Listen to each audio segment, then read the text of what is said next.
ओम नमो भगवते वासुदेवाय। भगवान बृहस्पति देव की पूजा अर्चना के लिए बृहस्पतिवार को व्रत करके बृहस्पतिवार व्रत की कथा का श्रवण करना चाहिए। बृहस्पतिवार का व्रत करने और व्रत कथा सुनने से स्त्री पुरुषों की सभी मनोकामनाएं पूरी होती है।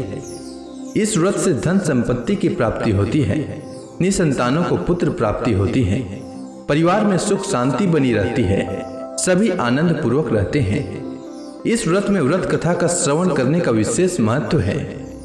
अब आइए सुनते हैं बृहस्पतिवार व्रत कथा। प्राचीन समय की बात है। भारत में एक राजा राज्य करता था। वह बड़ा प्रतापी तथा दानी था। वह नित्य प्रति मंदिर में भगवत दर्शन करने जाता था। वह ब्राह्मण और गुरु की सेवा किया करता था। उसके द्वार से कोई भी याचक निराश होकर नहीं लौटता था। वह प्रत्येक गुरुवार को व्रत रखता एवं पूजन करता था। हर दिन गरीबों की सहायता करता था। परंतु यह सब बातें उसकी रानी को अच्छी नहीं लगती थी। वह न तो व्रत करती और न किसी को एक भी पैसा दान में देती थी। वह राजा से भी ऐसा करने को मना किया करती थी। एक समय की बात है। राजा शिकार खेलने वन को चले गए। घर पर रानी और दासी थी। उस समय गुरु बृहस्पति साधु का रूप धारण कर राजा के दरवाजे पर भिक्षा मांगने आए। साधु ने रानी से भिक्षा मांगी तो वह कहने लगी, हे साधु महाराज, मैं इस दान और पुण्य से तंग आ चुकी हूँ। इस कार्य के लिए तो मेरे पति देव ही बहुत हैं। अब आप ऐसी कृपा करें कि सारा धन नष्ट हो जाए तथा मैं आराम से रह सकूं। साधु रूपी बृहस्पति देव ने कहा, हे देवी, तुम बड़ी विचित्र हो। संतान और धन से कोई दुखी नहीं होता है, इसको सभी चाहते हैं। पापी भी पुत्र और धन की इच्छा करता है। अगर तुम्हारे पास धन अधिक है तो भूखे मनुष्यों को भोजन कराओ, प्याऊ लगाओ, ब्राह्मणों को दान दो, धर्मशालाएं बनवाओ, कुआं, तालाब, बावड़ी, बाग, बगीचे आदि का निर्माण कराओ तथा निर्धनों की कुंवारी कन्याओं का विवाह कराओ, साथ ही यज्ञ आदि करो। इस प्रकार के कर्मों से आपके कुल का और आपका नाम परलोक में सार्थक होगा एवं स्वर्ग की प्राप्ति होगी। परंतु रानी साधु की इन बातों से खुश नहीं हुई। उसने कहा, हे साधु महाराज, मुझे ऐसे धन की आवश्यकता नहीं जिसको मैं अन्य लोगों को दान दूं तथा जिसको रखने और संभालने में ही मेरा सारा समय नष्ट हो जाए। साधु ने कहा, हे देवी, यदि तुम्हारी ऐसी इच्छा है तो जैसा मैं तुम्हें बताता हूँ तुम वैसा ही करना। बृहस्पतिवार के दिन घर को गोबर से लिपना, अपने केसों को पीली मिट्टी से धोना, केसों को धोते समय स्नान करना, राजा से कहना वह हजामत करवाए, भोजन में मांस मदिरा खाना, कपड़ा धोबी के यहाँ धुलने देना। इस प्रकार 7 बृहस्पतिवार करने से तुम्हारा धन नष्ट हो जाएगा। यह कहकर साधु महाराज रूपी बृहस्पति देव अंतर ध्यान हो गए। रानी ने साधु के कहने के अनुसार 7 बृहस्पतिवार तक वैसा ही करने का विचार किया। साधु के बताए अनुसार कार्य करते हुए केवल 3 बृहस्पतिवार ही बीते थे कि उसकी समस्त धन संपत्ति नष्ट हो गई। भोजन के लिए दोनों समय परिवार तरसने लगा तथा सांसारिक भोगों से दुखी रहने लगा। तब वह राजा रानी से कहने लगा कि हे रानी, तुम यहाँ पर रहो, मैं दूसरे देश को जाता हूँ, क्योंकि यहाँ पर मुझे सभी मनुष्य जानते हैं, इसलिए मैं यहाँ कोई कार्य नहीं कर सकता। मैं अब परदेश जा रहा हूँ, वहाँ कोई काम धंधा करूंगा, शायद हमारे भाग्य बदल जाए। ऐसा कहकर राजा परदेश चला गया। वह वहाँ जंगल से लकड़ी काट कर लाता और शहर में बेचता। इस तरह जीवन व्यतीत करने लगा। इधर राजा के बिना रानी और दासियां दुखी रहने लगी। किसी दिन भोजन मिलता और किसी दिन जल पीकर ही रह जाती। एक समय रानी और दासियों को 7 दिन बिना भोजन के व्यतीत करना पड़ा। तो रानी ने अपने दासी से कहा, हे दासी, यहाँ पास के ही नगर में मेरी बहन रहती है, वह बड़ी धनवान है, तू उसके पास जा और वहां से 5 सेर बेझर मांग कर ले आ, जिससे कुछ समय के लिए गुजर हो जाए। दासी रानी की बहन के पास गई। रानी की बहन उस समय पूजा कर रही थी। बृहस्पतिवार का दिन था। दासी ने रानी की बहन से कहा, हे रानी, मुझे आपकी बहन ने भेजा है, मुझे 5 सेर बेझर दे दो।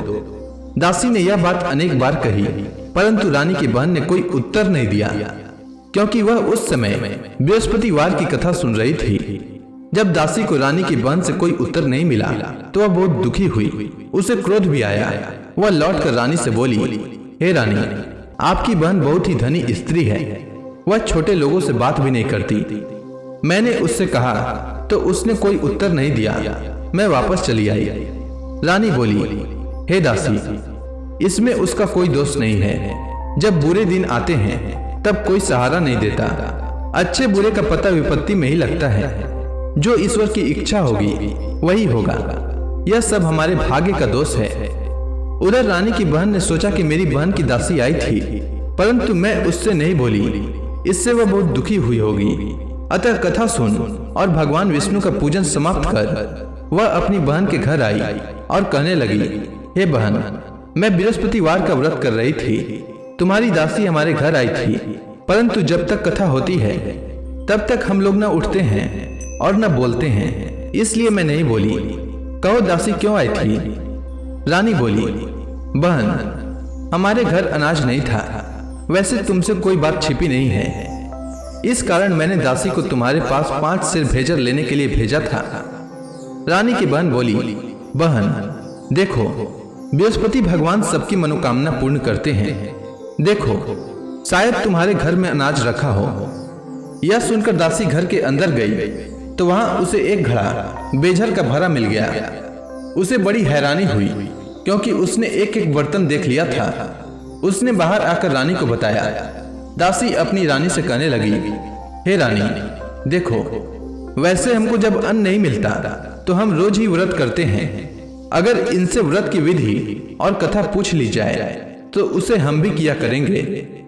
दासी के कहने पर रानी ने अपनी बहन से बृहस्पतिवार व्रत के बारे में पूछा।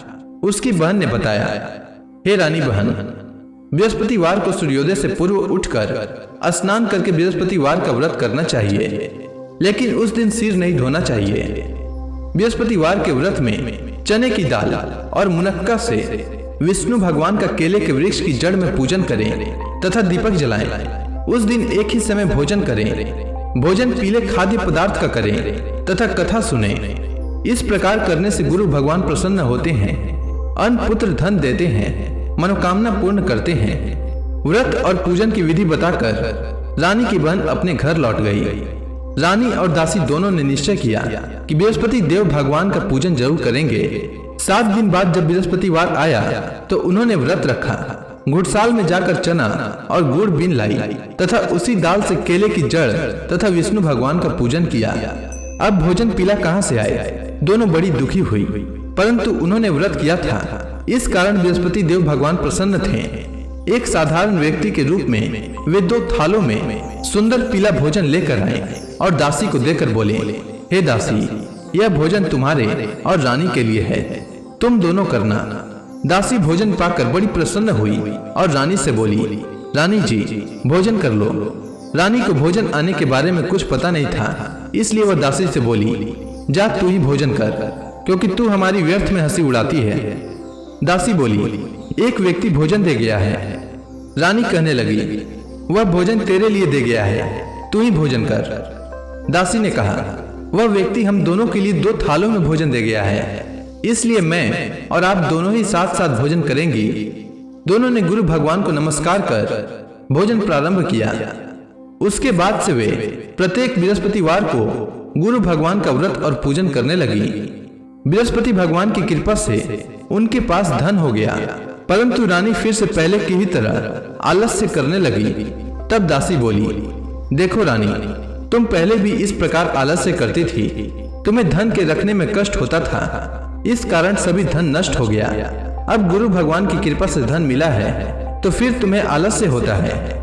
बड़ी मुसीबतों के बाद हमने यह धन पाया है, इसलिए हमें दान पुण्य करना चाहिए। तुम भूखे मनुष्यों को भोजन कराओ, प्याऊ लगवाओ, ब्राह्मणों को दान दो, कुआं तालाब बावड़ी आदि का निर्माण कराओ, मंदिर पाठशाला बनवाकर दान दो, कुंवारी कन्याओं का विवाह करवाओ। धन को शुभ कार्यों में खर्च करो, जिससे तुम्हारे कुल का यश बढ़े तथा स्वर्ग प्राप्त हो और पितृ प्रसन्न हो। दासी की बात मानकर रानी ने इसी प्रकार के कर्म करने प्रारंभ किए, जिससे उनका काफी यश फैलने लगा। एक दिन रानी और दासी आपस में विचार करने लगी कि न जाने राजा किस दशा में होंगे, उनकी कोई खोज खबर नहीं है।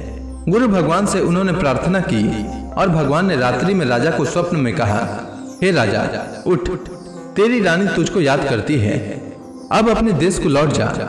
राजा प्रातः काल उठकर जंगल से लकड़ियां काट कर लाने के लिए जंगल की ओर चल पड़ा। जंगल से गुजरते ही वह सोचने लगा, रानी की गलती से उसे कितने दुख भोगने पड़े। राजपाट छोड़कर उसे जंगल में आकर रहना पड़ा। जंगल से लकड़ियां काटकर उन्हें बेचकर गुजारा करना पड़ा। उसी समय उस जंगल में बृहस्पति देव एक साधु का रूप धारण कर आए और राजा के पास आकर बोले, हे लकड़हारे, तुम इस सुनसान जंगल में किस चिंता में बैठे हो, मुझे बतलाओ। यह सुनकर राजा के नेत्रों में जल भर आया और साधु की वंदना कर बोले, हे प्रभु, आप सब कुछ जानने वाले हैं। इतना कहकर राजा ने साधु को अपनी संपूर्ण कहानी सुना दी। महात्मा दयालु होते हैं। वे राजा से बोले, हे राजा, तुम्हारी पत्नी ने बृहस्पति देव के प्रति अपराध किया था, जिसके कारण तुम्हारी यह दशा हुई है। अब तुम किसी प्रकार की चिंता मत करो, भगवान तुम्हें पहले से अधिक धन देंगे। देखो, तुम्हारी पत्नी ने बृहस्पतिवार का व्रत प्रारंभ कर दिया है। अब तुम भी बृहस्पतिवार का व्रत करके चने की दाल व गुड़ जल के लोटे में डालकर केले का पूजन करो, फिर कथा सुनो। भगवान तुम्हारी सब मनोकामनाओं को पूर्ण करेंगे। साधु को प्रसन्न देखकर राजा बोला, हे प्रभु, मुझे लकड़ी बेचकर इतना पैसा भी नहीं बचता जिससे भोजन करने के उपरांत कुछ बचा सकूं। मैंने रात्रि में अपनी रानी को व्याकुल देखा है। मेरे पास कोई साधन नहीं जिससे समाचार जान सकूं। फिर मैं बृहस्पति देव की क्या कहानी सुनूं? मुझको तो कुछ भी मालूम नहीं है। साधु ने कहा, हे राजा, तुम किसी बात की चिंता मत करो। बृहस्पतिवार के दिन तुम रोजाना की तरह लकड़ियां लेकर शहर में जाओ। तुम्हें रोज से दुगना धन प्राप्त होगा, जिससे तुम भली भांति भोजन कर लोगे तथा बृहस्पति देव की पूजा का सामान भी आ जाएगा। बृहस्पति देव की कथा इस प्रकार है, सुनो। प्राचीन काल में एक बहुत ही निर्धन ब्राह्मण था। उसकी कोई संतान नहीं थी। वह नित्य पूजा पाठ करता, परंतु उसकी स्त्री बहुत मलिनता के साथ रहती थी। वह स्नान न करती और न किसी देवता का पूजन करती। प्रातःकाल उठते ही सर्वप्रथम भोजन करती, बाद में कोई अन्य कार्य करती। ब्राह्मण देवता बहुत दुखी रहते थे। पत्नी को बहुत समझाते, किंतु उसका कोई परिणाम न निकलता। भगवान की कृपा से ब्राह्मण की स्त्री को कन्या उत्पन्न हुई। वह कन्या अपने पिता के घर में बड़ी होने लगी। वह बालिका प्रातः स्नान करके भगवान विष्णु का जप करती। वह बचपन से ही बृहस्पतिवार का व्रत भी करने लगी। पूजा पाठ समाप्त कर विद्यालय जाती तो अपनी मुट्ठी में जौ भर कर ले जाती और पाठशाला जाने के मार्ग में डालती जाती। वही जौ स्वर्ण के हो जाते तो लौटते समय उनको बीनकर घर ले आती। एक दिन वह बालिका सूप में उन सोने के जौ को फटक कर साफ कर रही थी। तभी उसकी माँ ने देख लिया और कहा, हे बेटी, सोने के जौ को फटकने के लिए सोने का सूप होना चाहिए। दूसरे दिन गुरुवार था। इस कन्या ने व्रत रखा और बृहस्पति देव से प्रार्थना करके कहा, हे प्रभु, यदि मैंने सच्चे मन से आपकी पूजा की हो तो मुझे सोने का सूप दे दो। बृहस्पति देव ने उसकी प्रार्थना स्वीकार कर ली। रोजाना की तरह वह बालिका जौ फैलाती हुई स्कूल चली गई। स्कूल से लौटकर जब वह जौ बीन रही थी तो बृहस्पति देव की कृपा से उसे सोने का सूप मिला। उसे वह घर ले आई और उससे जौ साफ करने लगी, परंतु उसकी माँ का वही ढंग रहा। एक दिन की बात है, वह कन्या सोने के सूप में जौ साफ कर रही थी। उस समय उस नगर का राजकुमार वहां से होकर निकला। इस कन्या के रूप और सोने के सूप में जौ को साफ करते देखकर वह उस कन्या पर मोहित हो गया। राजमहल आकर वह भोजन तथा जल त्याग कर उदास होकर लेट गया। राजा को जब राजकुमार द्वारा अन्न जल त्यागने का समाचार ज्ञात हुआ तो अपने मंत्रियों के साथ वह अपने पुत्र के पास गए और बोले, हे बेटा, तुम्हें किस बात का कष्ट है? किसी ने अपमान किया है अथवा कोई और कारण है? मुझे बताओ, मैं वही करूँगा जिससे तुम्हें प्रसन्नता हो। राजकुमार ने अपने पिता की बातें सुनी तो वह बोला, मुझे आपकी कृपा से किसी बात का दुख नहीं है। किसी ने मेरा अपमान नहीं किया है, परंतु मैं उस लड़की के साथ विवाह करना चाहता हूँ जो सोने के सूप में जौ साफ कर रही थी। यह सुनकर राजा आश्चर्य में पड़ गया और बोला, हे बेटा, इस तरह की कन्या का पता तुम्हें लगाओ। मैं उसके साथ तुम्हारा विवाह अवश्य ही करवा दूंगा। राजकुमार ने राजा को उस लड़की के घर का पता बतलाया। मंत्री उस लड़की के घर गया और राजा का आदेश ब्राह्मण को सुनाया। कुछ ही दिन बाद ब्राह्मण की कन्या का विवाह राजकुमार के साथ संपन्न हो गया। कन्या के घर से जाते ही उस ब्राह्मण देवता के घर में पहले की भांति गरीबी का निवास हो गया। अब भोजन के लिए भी अन्न बड़ी मुश्किल से मिलता था। एक दिन दुखी होकर ब्राह्मण अपनी पुत्री से मिलने गया। बेटी ने पिता की दुख की अवस्था को देखा और अपनी माँ का समाचार पूछा। ब्राह्मण ने सभी हाल कहा। कन्या ने बहुत सा धन देकर अपने पिता को विदा कर दिया। इस तरह ब्राह्मण का कुछ समय सुखपूर्वक व्यतीत हुआ, लेकिन कुछ दिन बाद फिर वही हाल हो गया। ब्राह्मण फिर अपनी कन्या के यहाँ गया और सभी हाल कहा तो पुत्री बोली, हे पिताजी, आप माता जी को यहाँ लिवा लाओ, मैं उन्हें वह विधि बता दूंगी जिससे गरीबी दूर हो जाए। ब्राह्मण देवता अपनी स्त्री को साथ लेकर अपनी पुत्री के पास राजमहल पहुँचे तो पुत्री अपनी माँ को समझाने लगी, हे माँ, तुम प्रातःकाल उठकर प्रथम स्नान आदि करके विष्णु भगवान का पूजन करो तो सब दरिद्रता दूर हो जाएगी। परंतु उसकी माँ ने उसकी एक बात नहीं मानी। वह प्रातःकाल उठकर अपनी पुत्री का बचा जूठन खा लेती थी। एक दिन उसकी पुत्री को बहुत गुस्सा आया। उसने एक रात एक कोठरी से सारा सामान निकाल दिया और अपनी माँ को उसमें बंद कर दिया। प्रातः उसमें से उसे निकाला तो स्नान आदि करा के पूजा पाठ करवाया तो उसकी माँ की बुद्धि ठीक हो गई। इसके बाद वह नियम से पूजा पाठ करती और प्रत्येक बृहस्पतिवार को व्रत रखने लगी। इस व्रत के प्रभाव से उसकी माँ भी बहुत धनवान हो गई और बृहस्पति देवता के प्रभाव से स्वर्ग को गई। वह ब्राह्मण भी सुखपूर्वक इस लोक का सुख भोग कर स्वर्ग को प्राप्त हुआ। इस तरह कहानी कहकर साधु देवता वहां से लोप हो गए। धीरे धीरे समय व्यतीत होने पर फिर बृहस्पतिवार का दिन आया। राजा जंगल से लकड़ी काटकर किसी शहर में बेचने गया। उसे उस दिन और दिनों से अधिक धन मिला। राजा ने चना गुड़ आदि लाकर बृहस्पतिवार का व्रत किया। उस दिन से उसके सभी क्लेश दूर हो गए। परंतु जब अगला गुरुवार का दिन आया तो वह बृहस्पतिवार का व्रत करना भूल गया। इस कारण बृहस्पति भगवान नाराज हो गए। उस दिन उस नगर के राजा ने विशाल यज्ञ का आयोजन किया तथा अपने समस्त राज्य में घोषणा करवा दी कि कोई भी मनुष्य अपने घर में भोजन न बनाए तथा आग भी न जलाए। समस्त लोग मेरे यहाँ भोजन करने आवे। इस आज्ञा को जो न मानेगा उसको फांसी की सजा दी जाएगी। राजा की आज्ञानुसार राज्य के सभी वासी राजा के भोज में सम्मिलित हुए, लेकिन लकड़हारा कुछ देर से पहुंचा, इसलिए राजा उसको अपने साथ महल में ले गए। जब राजा लकड़हारे को भोजन करा रहे थे तो रानी की दृष्टि उस खुटी पर पड़ी जिस पर उसका हार लटका हुआ था। उसे हार खुटी पर लटका दिखाई नहीं दिया। रानी को निश्चय हो गया कि मेरा हार इसी लकड़हारे ने चुरा लिया है। उसी समय सैनिक बुलवाकर उसको जेल में डलवा दिया।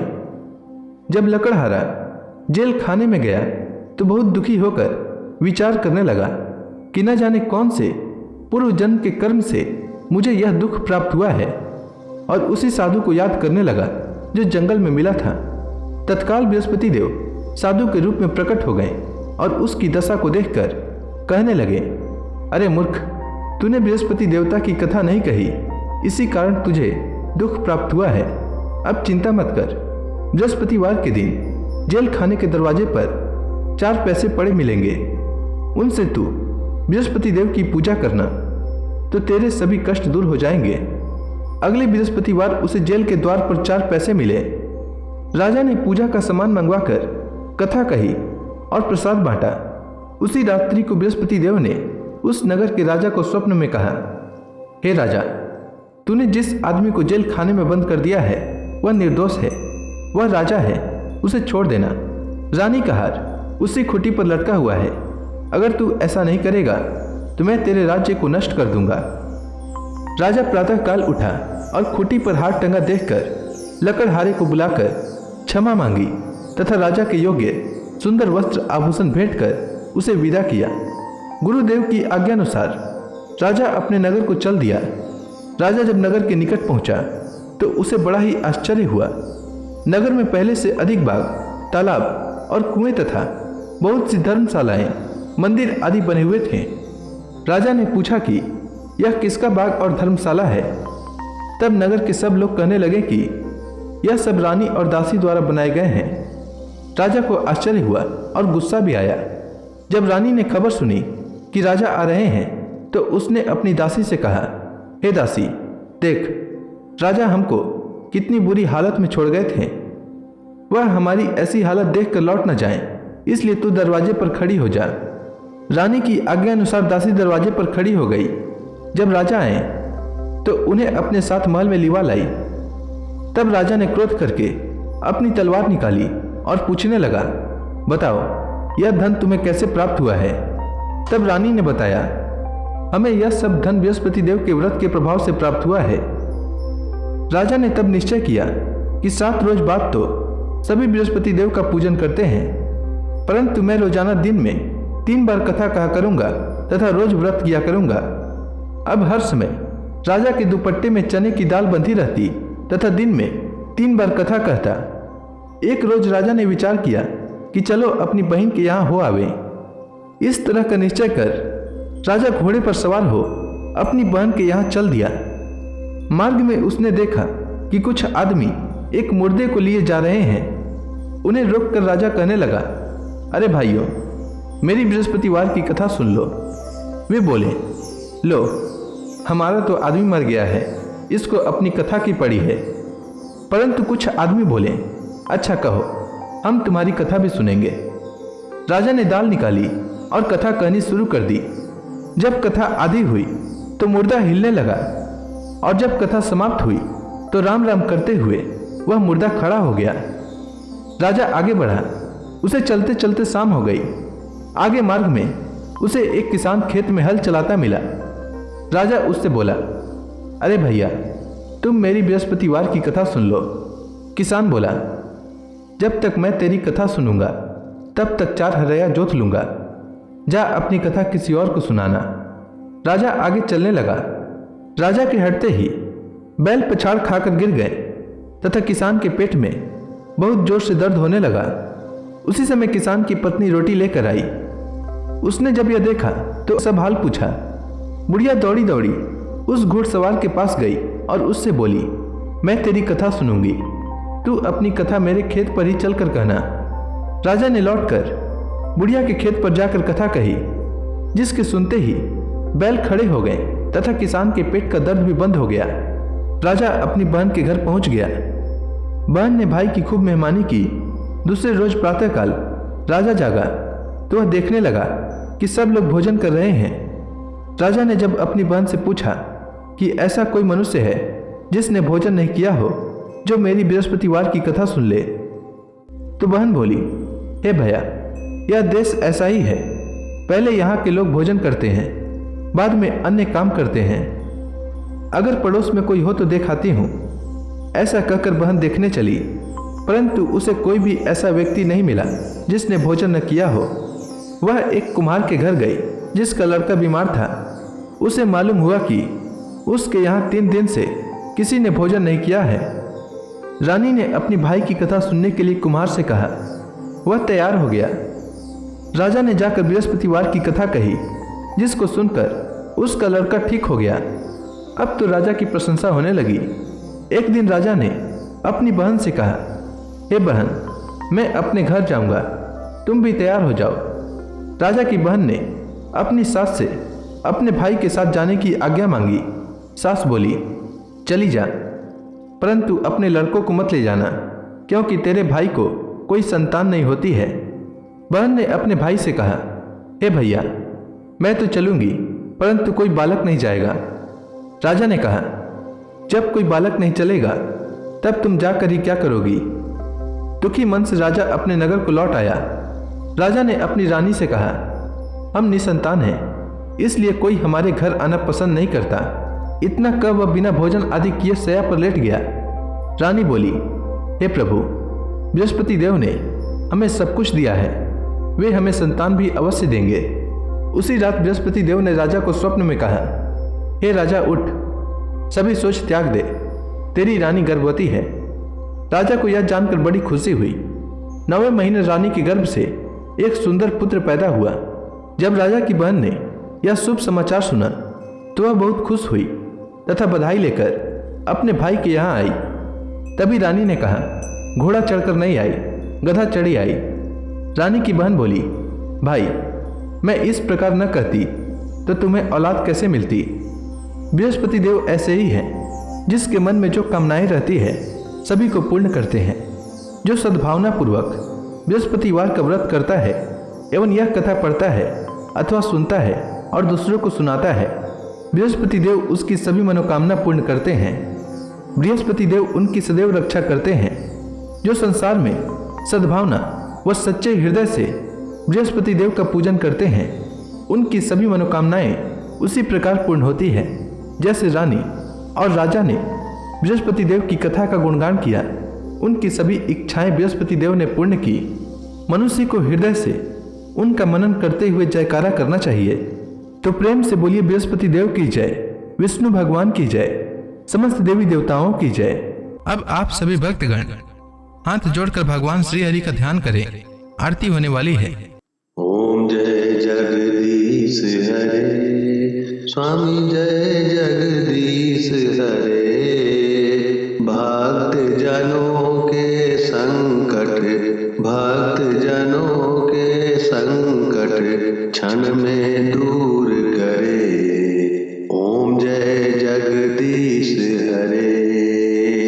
जो ध्यावे फल पावे, दुख बिन से मन का, सुख संपत्ति घर आवे, कष्ट मिटे तन का। ओम जय जगदीश हरे। मात पिता तुम मेरे, शरण गहूँ मैं किसकी, प्रभु शरण गहूँ मैं किसकी। तुम बिन और न दूजा, तुम बिन और न दूजा, आस करूँ मैं किसकी। ओम जय जगदीश हरे। तुम पूरन परमात्मा, तुम अंतर्यामी, प्रभु तुम अंतर्यामी। पार ब्रह्म परमेश्वर, तुम सबके स्वामी। ओम जय जगदीश हरे। तुम करुणा के सागर, तुम पालन करता, प्रभु तुम पालन करता। मैं मूरख खल कामी, मैं मूरख खल कामी, कृपा करो भरता। ओम जय जगदीश हरे। तुम हो एक अगोचर, सबके प्राणपति, प्रभु सबके प्राणपति। किस विधि मिलूं दया मैं, किसी विधि मिलूं दया मैं, तुमको मैं कुमति। ओम जय जगदीश हरे। दीन बंधु दुख हरता, तुम रक्षक मेरे, प्रभु तुम रक्षक मेरे। अपने हाथ उठाओ, अपने हाथ उठाओ, द्वार पड़ा तेरे। ओम जय जगदीश हरे। विषय विकार मिटाओ, पाप हरो देवा, प्रभु पाप हरो देवा। श्रद्धा भक्ति बढ़ाओ, सनातन की सेवा। ओम जय जगदीश हरे। तन मन धन सब तेरा, स्वामी सब कुछ है तेरा, स्वामी सब कुछ है